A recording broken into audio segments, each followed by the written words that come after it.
We'll start with an opening statement from Coach and then go to questions. Weeping may endure for a night, but joy cometh in the morning. This was just a phenomenal win for Team 50. We had been sowing. We told you that. And I knew at some point we would be able to reap. And I'm just grateful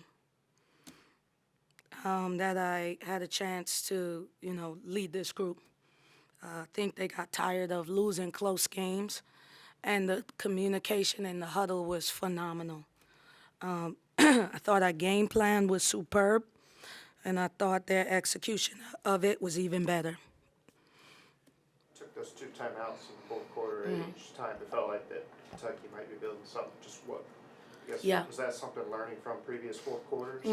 Yeah, I had said to myself, I had said to my husband, I said, if we ever get a lead again, I'm just going to call a timeout so that we could talk it through, I didn't have to say a word. Everybody was in there talking at a high level, and we really, they really wanted to win. And so I kind of let them just talk and then just managed it the whole way through. But I knew I wanted to use my timeouts just to make sure that we were confident. I didn't want us to start slowing it down too early. With about 5 minutes left, we started slowing it down too early. I wanted us to just play basketball and then just manage the clock once we got in the 2-minute. The rebounding, it's not like you guys had a huge height advantage or anything. No. But for, 54, and the offensive rebounding was especially insane. How do you explain that? Yeah, I guess I talked to my husband a lot. My husband was like, no toughness, no chance. And that's what I put on the board. No toughness, no chance. I even posted it a couple days ago. And I just really believe that. And we wanted to be the tougher team tonight. You're always proud of your defense, but in a vacuum game to game, is this one of the more prouder nights? Correct. Yeah, absolutely. Amor, she's in the running for Player of the Year in the SEC, if you ask me. Elite level point guard. We took it at her, though. We made it really hard for her. And I just told the team, if we do what we got to do, by the time she gets to the fourth quarter, she won't have the legs to make the shots she wants to make, and she missed them. But that was because, Maddie had her, Tam had her, our whole team took turns guarding her. I think one time even Christine had her. And that's what I told them. I said, if we try to go our 5 versus their 5, I don't know that we could beat them. But if we go our 14 versus their 5, I feel pretty good about it. Your mottos before the season started was joy. And a lot of emotional losses this year. But for you, exemplify what you're feeling in this moment. A lot of kind of hard-fought losses, especially in conference play.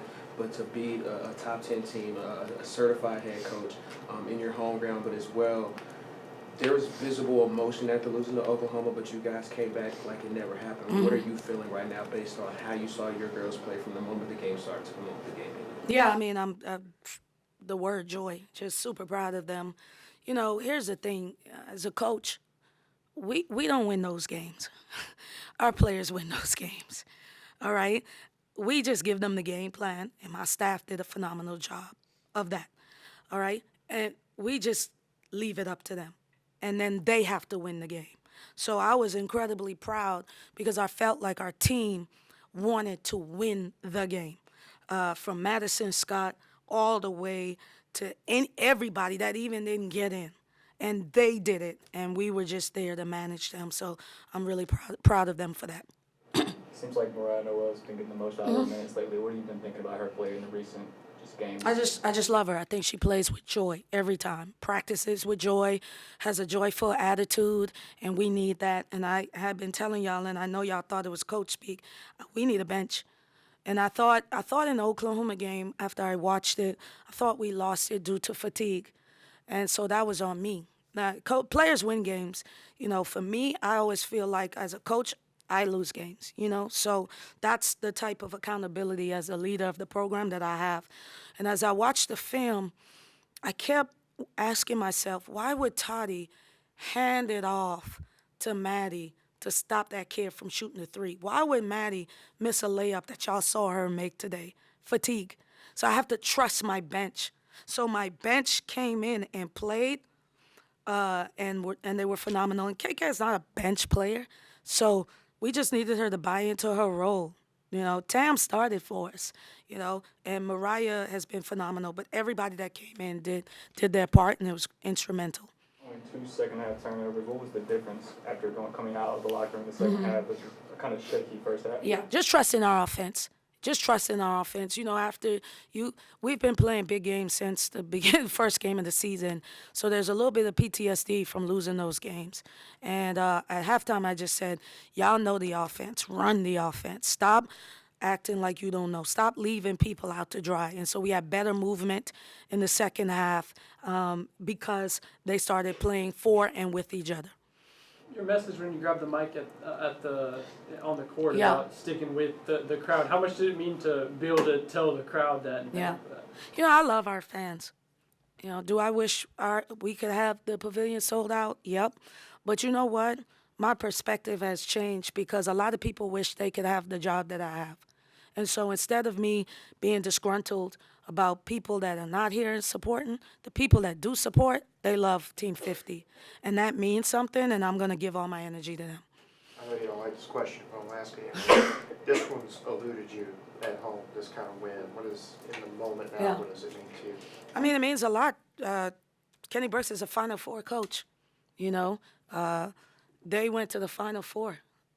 I think it was last year, the year before. They went to the Final Four with Amor running the point, and we just beat them. We just beat a very good team.